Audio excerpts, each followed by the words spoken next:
Tuhan lengkapi kami dengan firman Tuhan yang mengupgrade iman kami. Terima kasih Yesus. Jadikan tentara-tentara biasa jenderal-jenderal imanmu. Hari ini kami betul-betul membuka diri. Hati kami haus dan lapar lagi. Pakai kami Tuhan di masa muda kami untuk kemuliaan nama-Mu. Di dalam nama Tuhan Yesus yang percaya sama-sama katakan amin. Beri tepuk tangan bagi Tuhan sekali lagi. Haleluya. Silakan kembali ke tempat duduknya. Tidak sangka fase baru kita salah satunya adalah berprofesi seorang pilot. Saya merasa saya perlu mendoakan dan mengurapi tadi yang ada di penghujung atau di ujung daripada penggembalaan kita.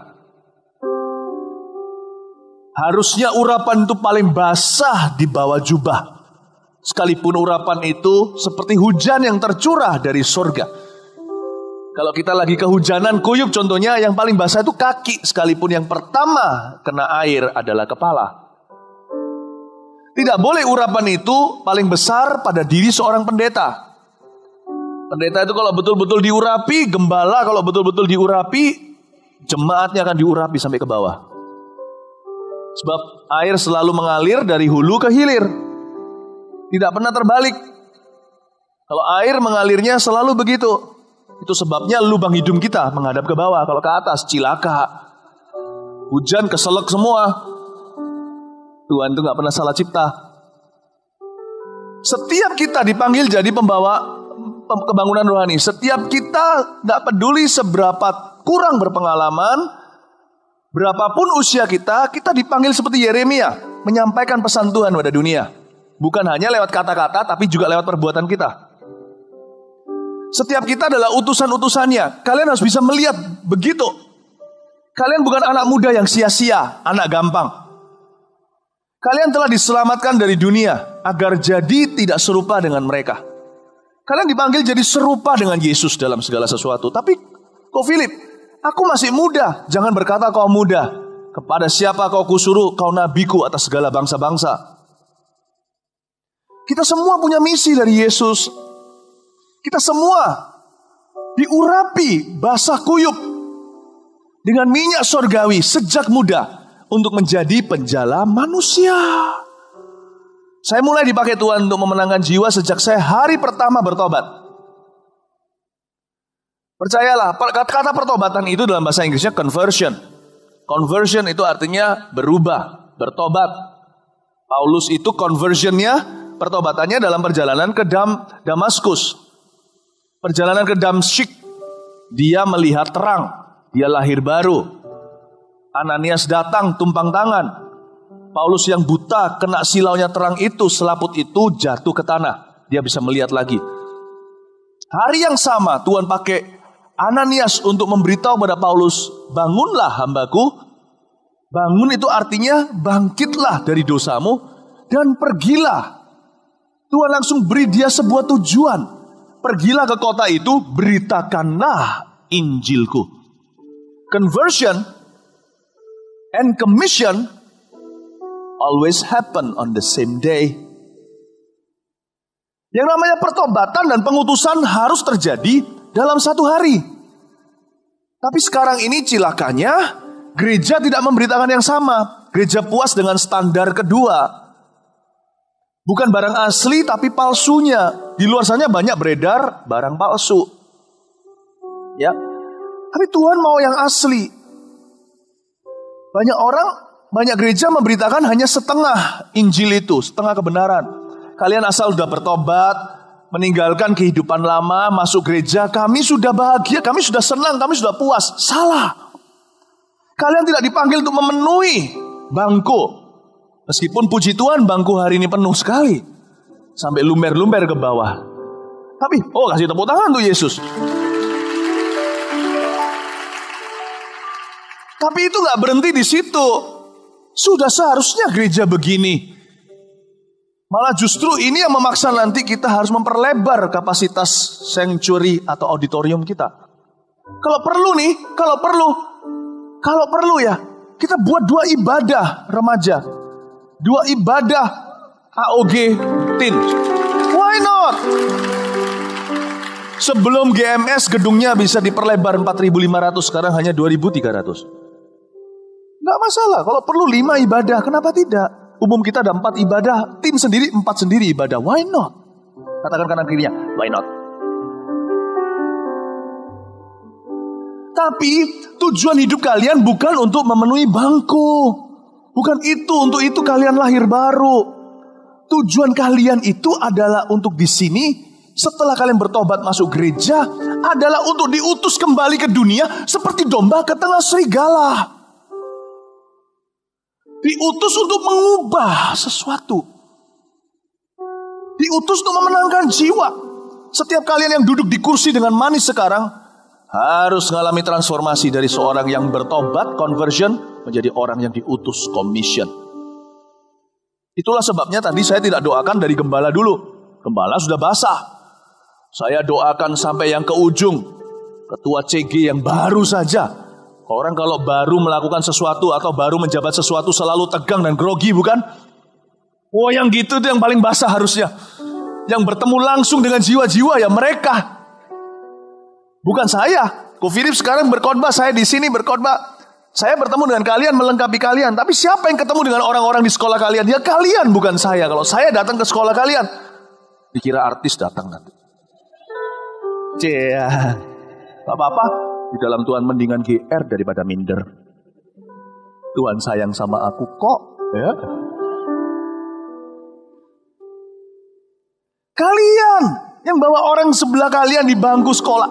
Kalian yang bawakan bahkan akan membawa gurunya. Komoro yang ada di Medan dulu adalah gembala kita di Salatiga. Waktu saya muridkan dia masih baru masuk, belum kuliah SMA. Waktu dia masuk kuliah, pertama kali masuk kuliah, tidak lama sesudah itu di sebuah universitas swasta di Salatiga, gurunya pun diselamatkan. Di antara anggota gereja kami pada waktu itu di Salatiga, ada juga rektor-rektor kuliah. Mereka mengalami kelepasan kepenuhan Roh Kudus. Janganlah memandang diri sendiri muda. Beritahu sama diriku sendiri, aku adalah generasi anak panah. Generasiku lebih baik dari generasi sebelumnya. Generasiku ini menuai sementara yang di atas menabur. Yang di atas membangun rumah, kita yang meninggalnya dengan cuma-cuma. Yang di sana menanam kebun, kita menuai, panen anggurnya. Generasiku ini yang akan menyelesaikan amanat agung, katakan amin. Kalau generasi sebelumnya memulai amanat agung, generasi saya akan menyelesaikan amanat itu. Jadilah generasi yang tidak narsis. Tahu zaman ini, narsis itu tak ada hubungannya dengan tongsis.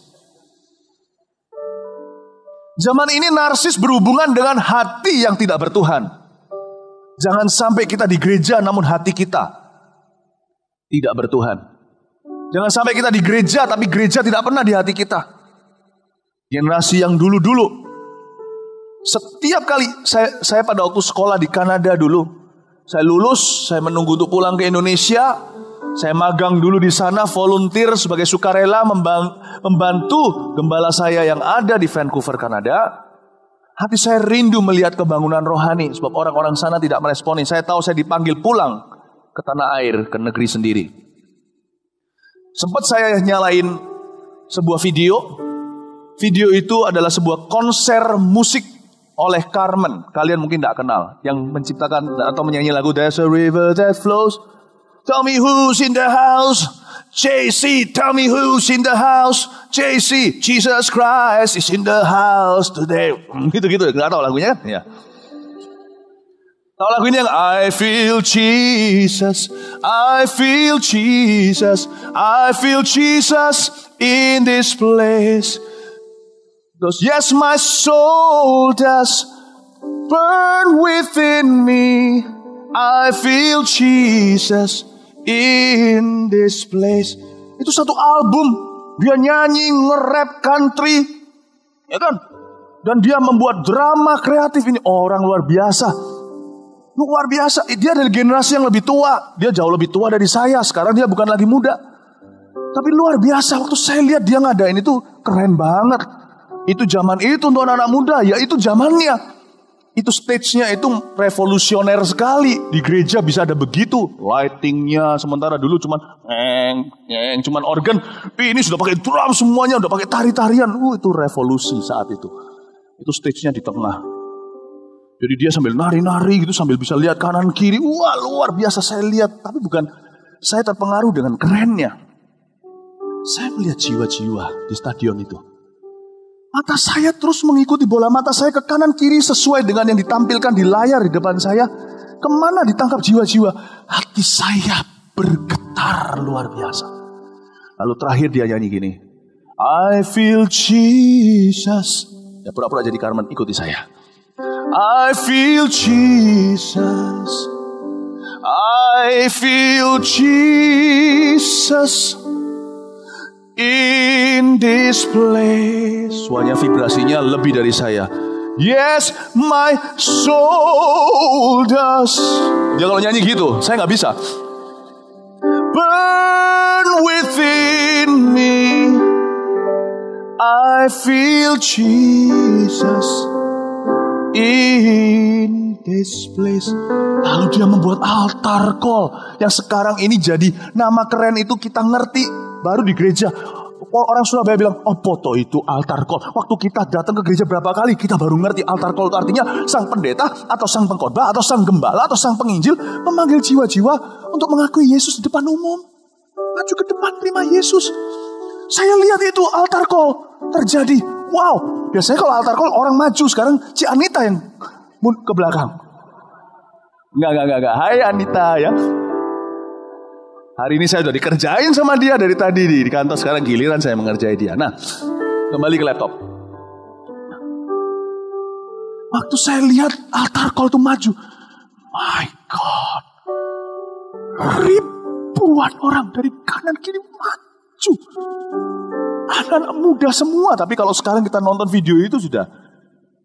Resolusinya gak sebagus yang hari ini. HD sekarang. Itu kayak masih buram-buram dibanding saya. Saya lihat itu cukup jelas sukacita sorga sekalipun secara teknologi nggak seberapa. Maju ke depan.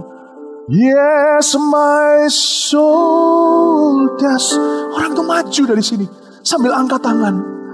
Burn within me.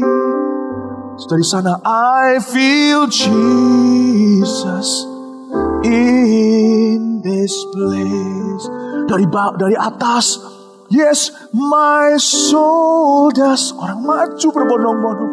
Burn within me. I feel Jesus in this place. It caught my attention. Menangkap perhatian saya. Melihat wajah-wajah ribuan jumlahnya. Dengan berlinang air mata maju meresponi suara Allah mereka. Tapi yang membuat saya jauh lebih tertarik lagi adalah kalau mereka maju ke depan menangis terima Yesus itu sudah biasa. Karena memang mereka terjamah. Mereka sadar akan dosa mereka, insyaf. Roh Kudus masuk ke dalam hati mereka. Tapi yang membuat saya jauh lebih tercengang. Ternyata tanpa disengaja kamera menangkap wajah orang-orang di audience. Yang tidak perlu maju. Bukan karena mereka menolak maju. Karena mereka sudah diselamatkan. Saya yakin itu pasti mereka yang bawa jiwa-jiwa ini. Ketika maju orang-orang itu. Mereka ikut menangis. Saya melihat di kamera itu ada bapak-bapak, ibu-ibu yang sambil menangis. Ada yang sesenggukan sambil pakai sapu tangan begitu. Ada yang gigit jarinya.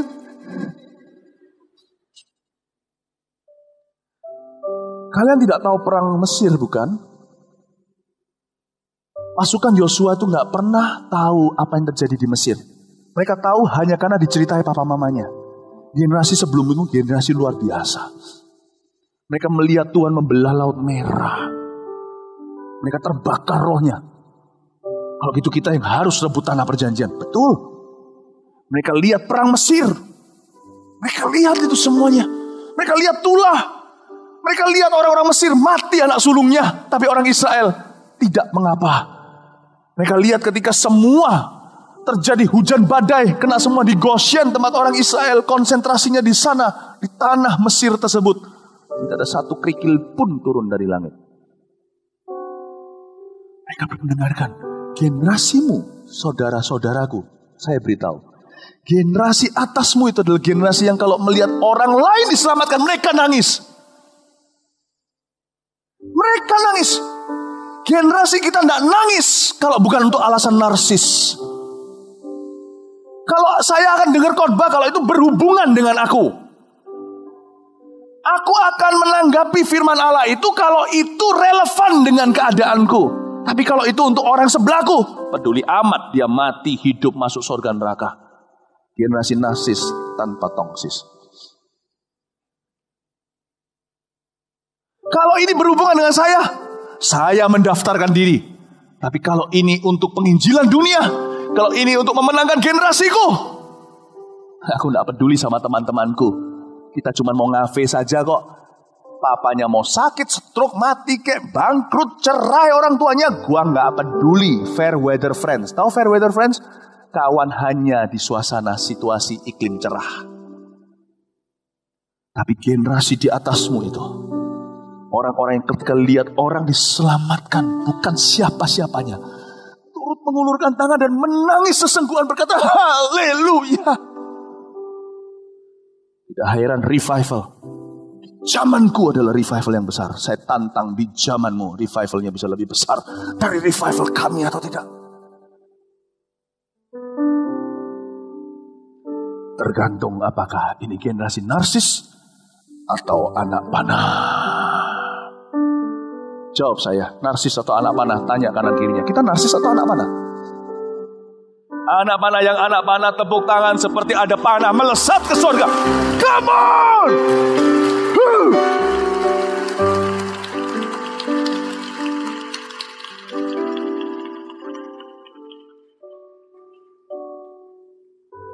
Saya lahir baru 92. Saya lulus kuliah 96. Betul ya? Betul. Saya termasuk generasi yang lebih muda dari Carmen. Sedikit lebih tua dari remaja sekarang. Pada waktu saya pertama kali melayani Yesus, Tuhan bilang sama saya, kamu tahu, kamu tidak diselamatkan untuk datang suatu hari menghadapku tangan hampa. Kamu diselamatkan cuma-cuma. Kalau kamu mengerti dan memahami hal itu, kamu akan ingin sekali memberi dengan cuma-cuma. Gak mungkin ada seorang pengemis yang kelaparan, mestinya mati dikasih roti, dia hidup kembali. Lalu lihat orang lain yang sengsara seperti dia dulu, dia diam saja. Gak mungkin orang itu tahu arti roti itu. Kalau kamu kenyang, kamu pasti iba, terbeban buat mereka yang masih kelaparan. Gak mungkin tidak. Sebab roti yang kamu makan itu bukan racun. Roti yang kamu makan itu menimbulkan buah-buah Roh Kudus di dalam dirimu. Pasti menimbulkan rasa terbeban untuk generasimu. Gak ada seseorang yang diselamatkan dalam anggota keluarganya, lalu dia gak peduli keluarganya masuk neraka atau enggak, masuk surga atau enggak, apa dia keluarganya masuk neraka. Gak mungkin. Kalau kalian sungguh-sungguh selamat, pasti efek sampingnya dari obat yang namanya Injil di dalam dirimu pasti membuatmu tidak sabar menantikan ayah, ibu, saudara-saudaramu pun diselamatkan, lahir baru, dibaptis ke gereja dan bertumbuh dalam firman. Amin. Tuhan bilang sama saya, aku selamatkan kamu supaya kamu bisa menjadi pemenang jiwa, penjala manusia. Tapi saya berkata, Tuhan, susah Tuhan. Susah Tuhan, di sini orang-orang tidak meresponi. Jadi saya beritahu sedikit kurikulum fit saya. Saya beritahu sama kalian sejarah saya di dalam menjala manusia dengan Yesus Kristus. Dari tahun 92 saya bertobat terima Yesus hingga tahun 95. 10 orang saya bawa pada Tuhan. Itu pun bukan saya yang menuainya. Saya cuman setirkan mereka ke gereja. Saya bukan satu-satunya yang bisa menyelesaikan prosesnya. Dibutuhkan estafet, giliran. Seperti singa. Kalian pernah lihat singa kalau menerkam mangsanya enggak? Kalau mangsanya itu besar, buffalo yang gede lagi. Itu singa, apalagi kalau yang cepat seperti rusa. Pada waktu singa itu mengejar, mereka tuh teamwork. Singa pertama, biasanya betina, lari dulu. Larilah tersebar kemana-mana kawanan mangsa mereka, rusa atau kerbau Afrika. Singa kedua langsung menyusul estafet. Padahal ini bukan olimpiade. Kejar, maka rusa itu terus lari. Rusa itu mungkin bingung. Loh, kan dia gak bisa bedain singa kan. Bagi mereka singa ya modelnya tetap singa satu, singa A, singa B. Kalau dicampur akhirnya saya gak tahu yang mana yang A, mana yang B. Dia lihat, kok masih kuat ya, aku udah capek singa itu. Padahal ini sudah singa kedua yang lari. Lama-lama, ini sudah singa keempat yang lari. Singa kelima tinggal lompat terkam kena lehernya. Saya bukan singa kelima dalam 10 cerita itu. Dennis, saya bawa kepada Tuhan anak Jakarta, sekolah di sana, kuliah. Saya bawa dia kepada Tuhan. Dengan cara saya bawa ke gereja, dia dengar firman Tuhan. Setelah dia dengar firman Tuhan, dia bertobat. Arvid, saya bawa dia pergi ke retreat. Saya bukanlah pengkhotbahnya. Pengkhotbahnya saat itu dari Jawa Tengah, saya masih ingat. Arvid, saya hanya datang ke dia setelah selesai gereja. Kamu mau gak daftar ke AOG Bootcamp? Dia ikut. Di sana akhirnya, singkat cerita, dia rebah di lantai ketika di sesi terakhir di Jamaah Roh Kudus. Saya bawa Jeffrey. Jeffrey ini adalah orang Malaysia. Dia di Jamaah Tuhan, di tengah-tengah pujian ketika di CG. Namanya dulu bukan CG, namanya small group, care group. Di sini namanya connect group. Coba bayangin, saya bukan singa kelima. Saya singa pertama. Yang mengambil inisiatif untuk membubarkan kawanan itu dan menargetkan 1. 3 tahun 10. Setiap tahun 3,3 orang. Nginjilin 4 orang, 1 gak jadi gitulah ya. Akhirnya yang 1 itu menyusul di tahun ketiga. 3 tahun saya bawa 10. Itu sama dengan saya berusaha setengah mati, gak pernah bolong-bolong seperti saat teduh. Jangan hanya saat teduh gak pernah bolong. Penginjilan gak boleh bolong. Penginjilan itu tanggung jawab pribadi. Pernah gak kita itu berhenti bernafas? Kalau kita gak pernah berhenti bertobat, jangan berhenti menginjil. Karena pertobatan dan penginjilan pengutusan itu 1 hari. Jangan pernah kita itu bolong-bolong. Saya gak bolong tiap minggu. Ke gereja itu selalu mau ngajak seseorang. Itu hanya dapat 3 per tahun. 3 tahun, tahun 95 jadi 10. Jangan kagum dengan kata 10. 3 tahun bro, itu gak besar. Siapa bilang Philip Mantova langsung diurapi sebagai seorang penginjil luar biasa? Tidak. Pelan-pelan 1 ditambah 1. Gitu loh penginjilan saya dulu. Sama dengan 2 ditambah 2. Kan tahun itu 3 kan. Malah gugur yang pertama. 3 ditambah 3. Tak terasa 2 tahun sudah. Cuma 6 2 tahun. Lalu habis itu tahun ketiga saya dapat 4. Tapi saya tahu satu hal. Saya tidak pernah ingkar. Bukan saya hebat. Komitmen is komitmen. Kalian suka tidak suka, kalian belajar PR harus selesai. Cuman masalahnya kalau di dunia bisa gak naik kelas. Kalau di sorgawi, di kerajaannya gak naik kelas, gak kelihatan. Karena itu rohani.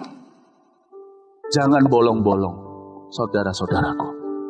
Amin. Tahun 95 Tuhan langsung kasih saya bonus. Dari 10 dalam waktu 1 minggu saya bawa 30. Dan semuanya entah marganya Mantova atau bukan marganya sama karena saudara dari mama saya, keluarga besar saya 30 orang terima Yesus dalam 1 minggu, termasuk ayah saya. Tahun 95. Ini yang saya sebut dengan snowball effect atau efek bola salju. Pertama ketika berguling dia hanya kecil. Tapi kalau sudah lama jadi avalanche. Tahu avalanche? Avalanche itu loh. Encik-encik itulah. Itu yang menggulung itu bisa membuat mati semua orang-orang yang lagi main ski. Ya. Nah, jadi kayak begitu. Saya mau beritahu, saya nggak nyangka tahun 95 kasih bonus kayak begitu. 30 dan semua keluarga saya itu mimpi dapat apa? Wow, dari 95 itu tahun 95 sampai ke 98 saya pulang Indonesia. Tuhan izinkan saya satu persatu bawa jiwa-jiwa ke dalam gereja Mawar Sharon. Belum saya khotbah. Saya belum khotbah di sini. Saya datang hanya sebagai jemaat biasa karena pelayanan saya di Jawa Tengah. Nah, 300 pembantu rumah tangga terima Yesus dalam 1 tahun, 98. Satu-satu tuh saya dengan mama saya. Pertama pembantu rumah tangga kami sendiri, lalu pembantu rumah tangga ya teman-teman keluarga saya. Tenaga kerja Tuhan satu-satu 300 satu persatu. Tante Giok yang dibawa biasanya jaga, itu yang tahu ceritanya. Lihat ya, menjadi penjala manusia itu proses. Progresif. Tapi jangan bolong-bolong, karena Tuhan mau memberimu multiplikasi. Semakin kita sering melakukannya, semakin kita dekat dengan maturity. 3 tahun pertama 10 doang atau 10 saja. Dalam 1 minggu tahun 95 30, tahun 98 300. Dan berikutnya Tuhan bawa saya kepada avalanche demi avalanche. Urapan itu harus dikerjakan. Keselamatan itu dikerjakan bukan supaya kita lebih selamat masuk surga, bukan. Tapi supaya buah menghasilkan buah. Amin, saudara-saudara. Amin. Ayo saya ajak kita untuk tidak pernah bolong-bolong. Nginjil itu tidak susah. Saya akan sampaikan besok jam 1. Dari besok jam 1 saya akan lanjut. Sebenarnya ini ada seri lanjutannya. Kalau kalian bisa datang baik. Kalau nggak bisa, kalau datang, waduh ya apa ya. Nggak apa-apa, bisa berdiri semua di jalan nanti. Besok juga pasti penuh. Tapi pokoknya intinya, besok saya akan sampaikan soal Filipus. Saya akan masuk ke dalam teknisnya. Penginjilan-penginjilan contohnya. Saya akan ajarkan beberapa langkah-langkah untuk menuntun seseorang secara pribadi pada Yesus. Saya kasih bocoran. Salah satu cara yang awal adalah menjawab pertanyaan mereka. Tidak bertanya sesat di jalan kata dunia. Kata kerajaan sorga, tidak bertanya. Kalau Anda tidak bertanya, kalau Anda tidak perhatikan pertanyaan mereka, Anda tidak bisa jadi jawaban. Pertanyaan hati setiap orang itu adalah pintu masuk Roh Kudus untuk mengerjakan sesuatu dalam diri mereka. Besok saya akan ajari langsung dari cerita tentang Filipus dan sida-sida Ethiopia. Saya akan ajari bagaimana caranya menuntun satu orang dari nol sampai kepada Tuhan. Dan ini bukan dari teori, saya bukan belajar dari sekolah teologi, saya belajar langsung. Dari 10 tambah 30 tambah 300, 340 itu.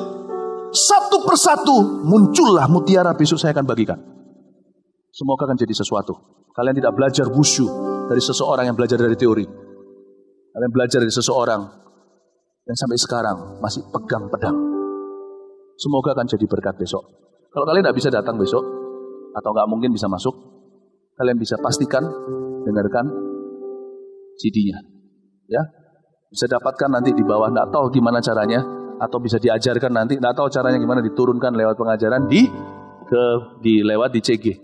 Amin. Tapi sekarang saya kasih contoh aja, cara pakai ayat itu gampang sederhana. Coba sekarang saya tunjukkan beberapa ayat yang saya siapkan ya. Waktu di Taiwan kemarin, saya sampaikan waktu itu di Taiwan ya, 2 malam. Oh, enggak, 1 malam kayak 1 malam hari Sabtu gitu kayak gini, dibuat jam 4 sama jam 7. Itu mereka orang-orang Taiwan bawa teman-temannya. Kalau Taiwan tuh lain sama di Indonesia. Indonesia udah banyak gereja. Kalau di Taiwan, orang-orang di sana benar-benar banyak yang belum kenal Tuhan. Jadi mereka bawa teman-temannya, konco-konconya datang semua. Saya disuruh nginjil. Nah di Taiwan, nama saya itu Angker. Kok Angker? Apa namanya? Mereka itu kalau tahu saya gitu di kalangan orang Kristen, mereka menganggap saya ini seperti superhero Avenger yang punya superpower. Nah itu bahaya. Kalau kita sukses, orang mengira sukses kita itu karena kita hebat. Nah, kita yang harus hati-hati untuk bisa mengajarkan pada sesama kita, sukses kita itu bukan karena hebat. Semua itu ada rumusnya. Tuhan itu untuk semua orang. Di dalam kerajaan surga tidak ada copyright. Gak ada yang bisa berkata, aku bisa bawa 340 jiwa, 100.000 orang itu karena aku adalah aku. Yang bisa bilang aku adalah aku hanya Tuhan. Itu adalah title-nya atau gelarnya Tuhan. I am who I am. Selain Tuhan, kita semua adalah manusia biasa, punya rumusnya, dan bisa tular menular. Bisa saling menularkan. Jadi gak ada yang namanya karunia itu eksklusif. Di dalam kerajaan surga tidak ada yang namanya copyright, yang ada hanyalah right to copy. Berarti right to copy? Berhak untuk mengcopy. Kalau copyright, ini adalah hakku. Tidak boleh seorang pun mengcopy. Ya. Jadi, saya kalau di Taiwan dianggap orang punya superpower. Jadi saya belajar dari Paulus untuk memuliakan Tuhan lebih dan berguna bagi orang lain. Saya harus bermegah dalam kelemahan saya.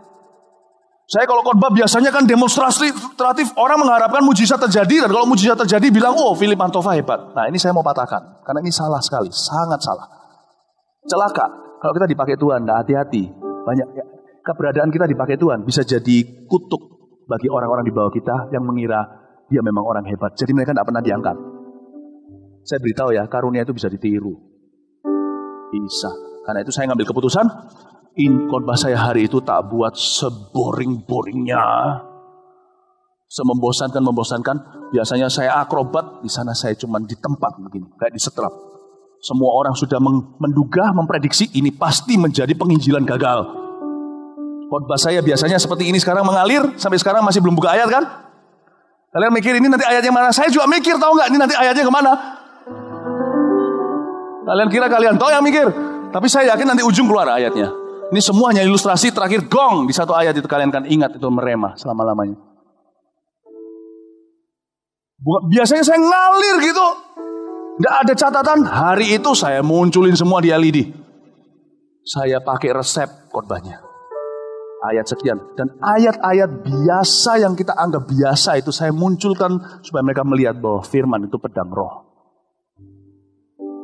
Ayat-ayat itu muncul. Deng. Simple. Ujungnya saya panggil altar call seperti Carmen itu. Siapa yang mau terima Tuhan? Hampir semua orang-orang yang tidak percaya dan tidak percaya Yesus, tidak mengenal Tuhan, yang non-Kristen terutama. Hampir semua di dua kebaktian itu maju ke depan. Kita langsung tahu lah ya. Orang yang pernah di gereja maju ke depan minimal berapa kali altar call udah paham. Orang yang majunya kayak gini, kalian langsung tahu dia pertama kali ke gereja. Lihat saya. Dia maju kan? Majulah ke depan. Dia maju. Naik ke panggung. Di stop panitia, sampai sini aja. Dia gak ngerti batasnya. Dia gak tahu lewat ini harus ada visa. Ada lagi yang majunya gini. Dia maju sampai depan terus ngadep ke depan ini. Kalian bisa tahu itu orang-orang gak pernah ke gereja. Justru saya sayang sama orang-orang itu. Lugu-lugunya itu lugu-lugu anak yang bayi yang baru lahir secara rohani. Nah, di sini nanti yang mau maju habis ini sudah tahu nanti ngadepnya kemana. Kalian nanti ngadep ke bawah. Terus ada yang maju nih, ada yang maju gitu maju, setelah maju ke depan terus ngadep ke samping gini terus nggak tahu, dia nangis sih, lucu, nangis tapi bingung ini apa. Di antara mereka model-modelnya kayak Vanessa Wu gitu loh, yang keren-keren, yang orang kelihatan itu kayak orang-orang dugem segalanya itu ada maju semuanya. Tapi aneh, cool gitu tapi air mata semua. Mau tahu khotbah saya? Tak ulang ya, sederhana ya, simple. Dengan ini saya altar call kalian juga. Ini khotbah saya, Roma 3:23, munculin. Nggak usah dibuka, nggak usah. Pura-puranya kalian semuanya nggak punya Alkitab, nggak ngerti apa itu Alkitab. Munculin di sini aja. Karena kalau bisa munculin di situ juga nggak apa-apa, ya. Saya supaya bisa lihat di sana, ya. Karena semua orang telah berbuat dosa dan telah kehilangan kemuliaan Allah. Ladies and gentlemen, saudara-saudara, sekarang saya bicara tentang kepada kalian juga. Ini kan banyak orang baru yang kalian bawa hari ini. Kalian tahu nggak? Setiap kita termasuk saya, pendeta kita semua itu orang berdosa, celaka tanpa Allah. Karena kita semua itu sudah kehilangan kemuliaan Allah. Mau cari-cari dengan usaha kita, paling pol ujungnya agama. Sudah, selesai. Roma 6:23, itu lihat. Sebab itu upah dosa ialah maut. Namanya orang berdosa pasti akan masuk neraka. Namanya orang kalau semut diinjak pasti mati. Kita semua pasti ujungnya adalah maut. Tapi karunia Allah, kalian mau karunia Allah nggak? Gampang sekali. Ini bukan khotbah, ini cuma ceritakan ayat. Tugas kita hanya menghafal. Ini ayat-ayat yang saya pakai. Pas pakai ini sekarang, ini pesan sponsor ya. Ini saya keluar dari cerita ini. Sekarang saya ada reklame ini ya. Saya beritahu sama kalian. Ayat-ayat yang dipakai ini bisa enggak. Ada banyak. Kalian tinggal ingat beberapa. Tuntun orang dengan ayat sampai ke tujuan. Asal tujuannya Yesus. Yesus tuh menyelamatkan sampai hari ini. Kalian gak usah bantu dia. Dia bisa bantu dirinya sendiri. Yang membuat kita sulit itu karena kita melihat manusia. Dia hebat, aku gak bisa. Melihat kelemahan sendiri, tambah bingung. Yang Tuhan minta hanya taat, bukan kemampuan. Tuhan nanti akan tolong kalian. Balik lagi Roma 6:23. Saya kembali lagi ke show utama. Tapi karunia Allah ialah hidup yang kekal dalam Kristus Yesus Tuhan kita. Kalian mau karunia Allah? Kalian mau pengampunan dosa? Satu jalan aja, Yesus. Lu kok bisa?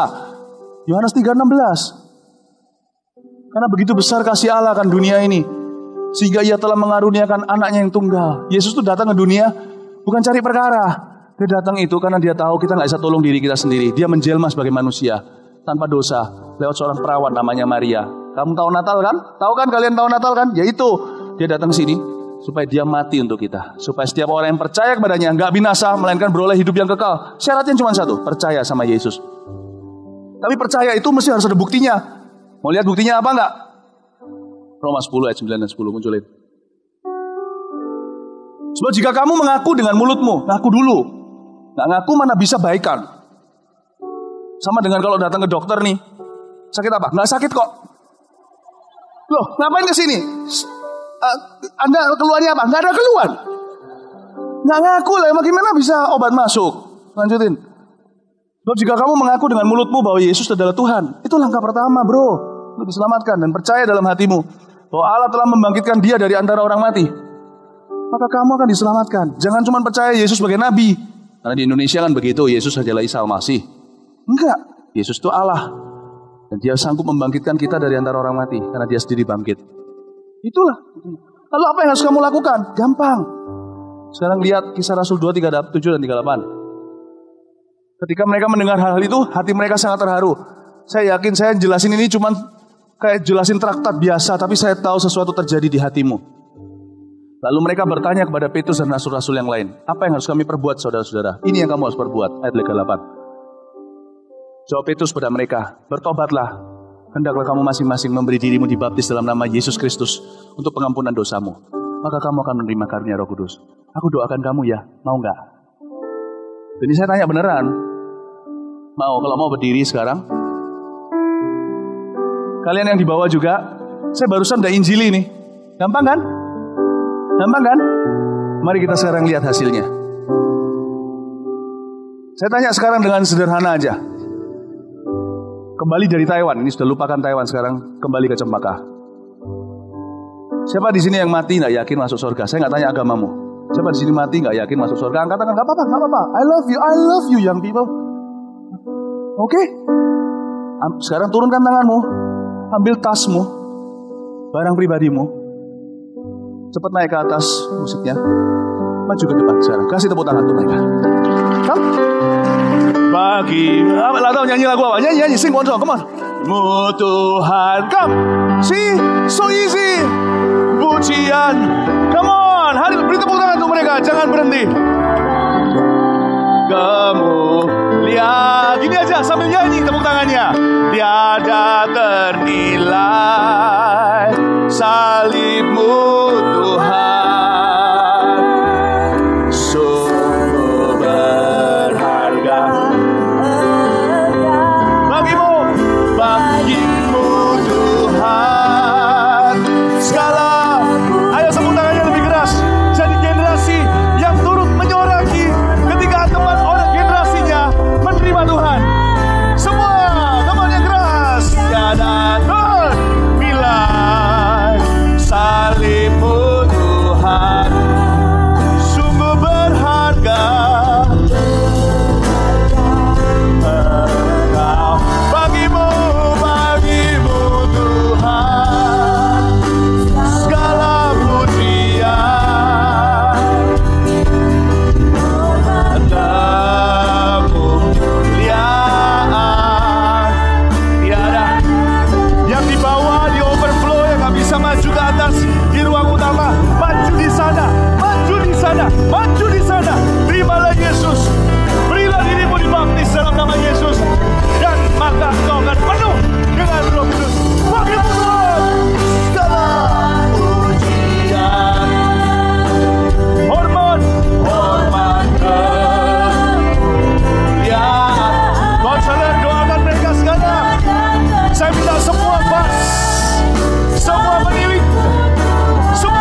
Ikuti saya berdoa, Tuhan Yesus, masuklah dalam hatiku selama-lamanya. Aku anakmu. Saya percaya, mengaku dengan mulutku, Kaulah Tuhan dan Rajaku. Kau mati bagi dosa-dosaku, Kau bangkit pada hari ketiga.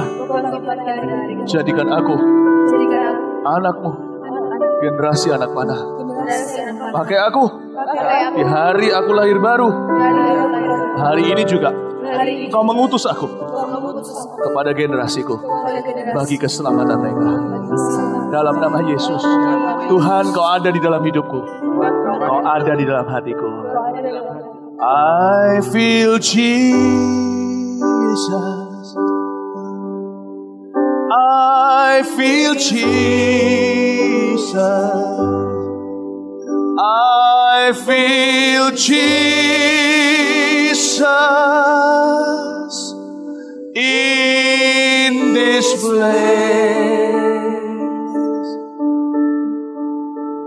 Yes, my soul does burn within me. I feel Jesus in this place. I feel Jesus. I feel Jesus. Sama-sama katakan, I feel Jesus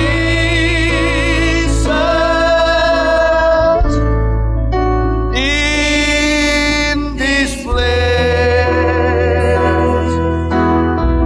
Katakan, yes, my soul does